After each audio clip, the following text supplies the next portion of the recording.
Hello, my name is Jesus Jaramillo. This presentation is for CYB 220, Topic 5, Cybersecurity Law Assignment. What is cyber ethics? Cyber ethics is a branch of computer technology behavior that defines the best practices that must be adopted by a user when they use a computer system. In simple terms, cyber ethics refers to the basic ethics and etiquette that must be followed while using a computer system. So, points to consider here when you agree to use a computer or even a network for a company. You are using that system uh, in an agreement that you will be honest, so you will not use it for anything unintended in your work or whatever you're allowed to use it for. And integrity, any data that is found on that computer belongs to the company, shouldn't be shared, even verbally. Obviously, making copies of that data and taking it off site if it's not within the scope of your work should not be allowed, should not be done. And of course, don't give access to other people who are not authorized on that system. You're on that system because you work there, because the company has given you permission, and you should not share that permission, share those credentials that you use to log in, and use with proper intent. You're using the system only to do your work. Whatever software's on there is for you to do your work. It is not used for anything else, anything that's not part of the intent of your job.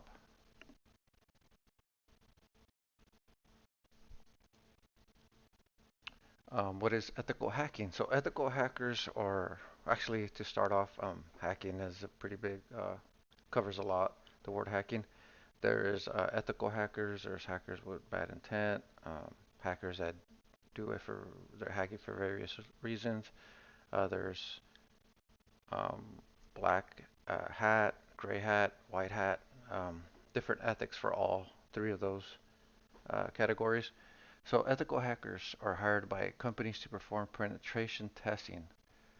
Usually the reason behind this is because the company wants to secure their network or they have secured their network and they want somebody to test it to see if there's any holes, any flaws, any potential ways somebody can hack in with malicious intent, and they want to be able to fix those vulnerabilities.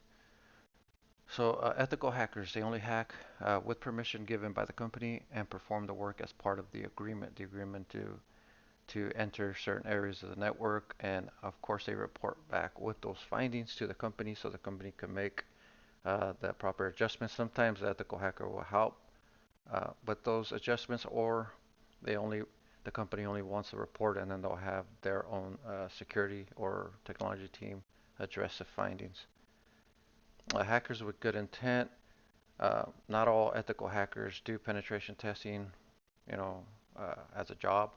Some hackers do not obtain permission and perform a hack, but they do it to show the flaws in the network. Sometimes to kind of measure their own skills. They don't do it with bad intent. They're not going to take the data that was compromised and sell it or share it or anything bad, but they just want to perform the hack to prove to the company that they have holes in their network. And sometimes they'll offer their assistance in fixing that, or they'll just simply just pass along the information. Some hackers uh, perform the hack to bring light to a certain topic, like some type of human injustice that they see that they don't think the media is spending enough time on covering that topic.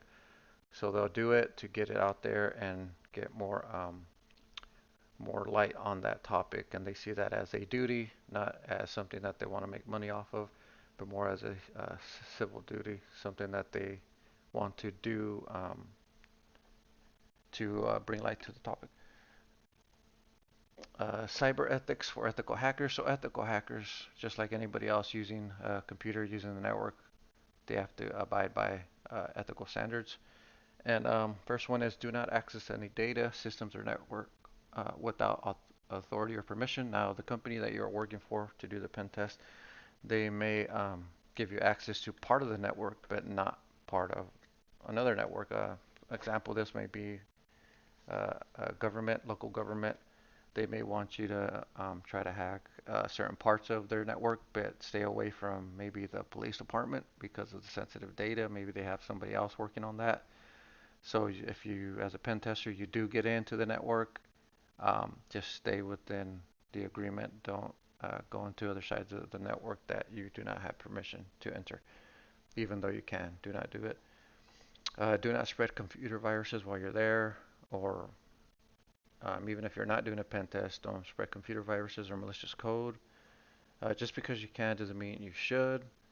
You have the skills to uh, hack a network, doesn't mean you should. It's not ethical unless you have that agreement and you're doing it as part of a test. Don't breach a network just to prove it can be done. You don't want to hack a government agency just to show that you can do it. That's not ethical. Never use someone's data for personal gain. If you do type of penetration testing, the data that you do come across, do not copy it, do not sell it, do not share it. The last point is part of that. The company you're working with owns the network and the data in it. It belongs to them. If you take it, you are stealing, even if you are doing it, the pen test, as a part of an agreement. Whatever is found on that network belongs to the company. Uh, how laws affect cybersecurity. There are laws out there that help keep personal information from being shared, from being accessed by people who don't have authority. One of those is HIPAA, big in the health medical field. Has to do with health insurance. So any of your medical records stay sealed unless, of course, you uh, give permission to a doctor or anybody providing care. Of course, all that matters still because everything is digitized now, so all that information is found on a computer, hard drive, and a computer network.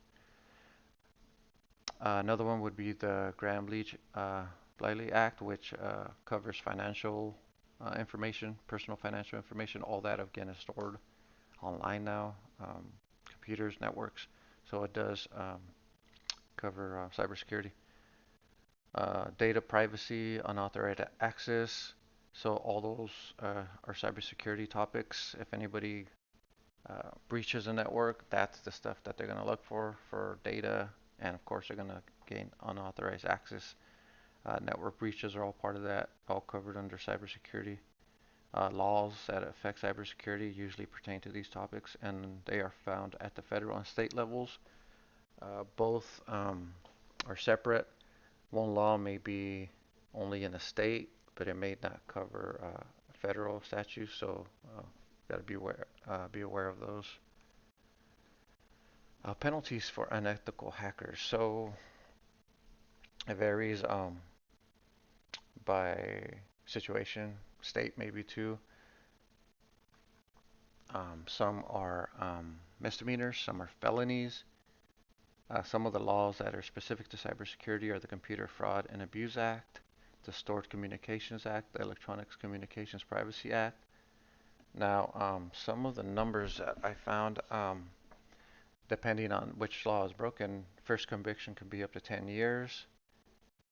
And a lot of those that are 10 or 20 years have to do with federal crimes, like obtaining information illegally from the NSA or national security information. Those are, you put the, of course, the federal laws, you put the country the information at stake. So you're looking at a severe penalty there.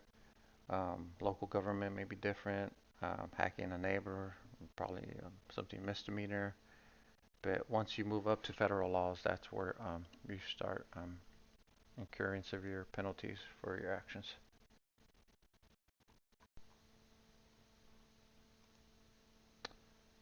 Um, Summary. Cybersecurity laws give law enforcement the ability to prosecute offenders. Laws are in place at both the federal and state level. These laws do help, but technology is constantly changing. This means that laws can become obsolete and may not be helpful for law enforcement. Laws in the U.S. also may not apply to hacking being done from a different country. That is why it is important for countries to work together and enact laws that are similar in scope. Lawmakers should work together with technology experts to make sure that new laws are adaptable and cover a wide range of cyber crimes. Of course, technology changes all the time. We get new devices, even phones every year they're different. Um, Not only is the hardware different, capabilities are different. So uh, some cybercrime, which may not be in the media now, may not be common, may be common next year. So laws that don't exist now, uh, when the when the crime happens, it may be difficult to prosecute the offender. So this is why it's important for lawmakers, legislators who want to introduce bills to target cybersecurity crimes. They should form partnerships, maybe even committees with experts in the field, so they know what's coming down the pipe and what may not be a, a tech today may be tomorrow, and potential crimes, of course, that come with that new tech. So references there, and I will provide a link to the video, to the presentation on the first slide. Thank you.